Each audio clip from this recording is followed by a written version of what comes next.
Nous sommes là réunis pour l'élaboration d'un document de planification bien élaboré qui nous permettrait, dans le cadre de cette personne morale de droit public que nous avons mise en place, d'avoir des fonds pour prendre en charge nos préoccupations communes dans les 20 îles que comptent nos deux communes. 14 îles pour la commune de Kafountine et 6 pour la commune de Diembéring. Nous voulons prendre en charge les questions communes, notamment en matière de lutte contre les changements climatiques. Vous savez, il y a plusieurs aspects.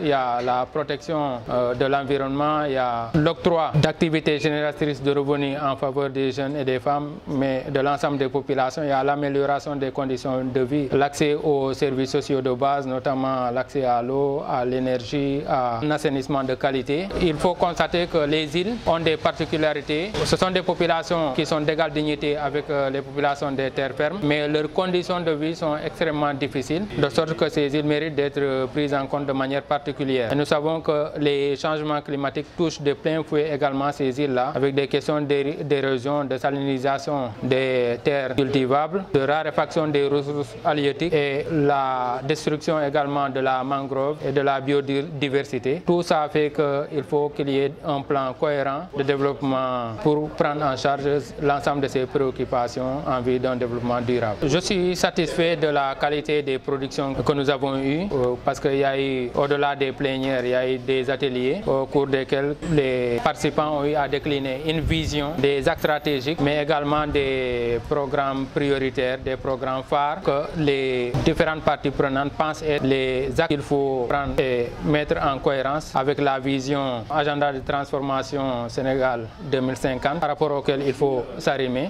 Et nous pensons qu'en mettant en œuvre ces différents axes-là et ces programmes, nous permettront à nos populations insulaires de vivre de la meilleure manière possible avec l'ensemble des... Continuer à travailler, continuer à réfléchir, à trouver les voies et moyens de mettre en œuvre le plan de développement intercommunal. Vous savez, une chose est d'avoir des ambitions, mais l'autre chose est d'avoir les moyens de ces ambitions. Et justement, si nous nous réunissons en intercommunalité, c'est pour pouvoir avoir les moyens de nos ambitions, parce que nous voulons développer nos îles sur tous les plans, ensuite maintenant leur amener à un niveau de développement acceptable qui est égal que celui que vivent les populations des autres communautés. Il est extrêmement important en ce sens qu'une commune seule, à elle seule, ne peut pas mobiliser l'ensemble des ressources dont elle a besoin pour faire face aux différentes préoccupations, différents besoins de ces populations. Et en mettant en commun nos efforts, nos moyens, nous pensons pouvoir faire un plaidoyer fort, avoir un partenariat solide, être accompagné par l'État, être accompagné par d'autres bailleurs dans le cadre de la coopération décentralisée pour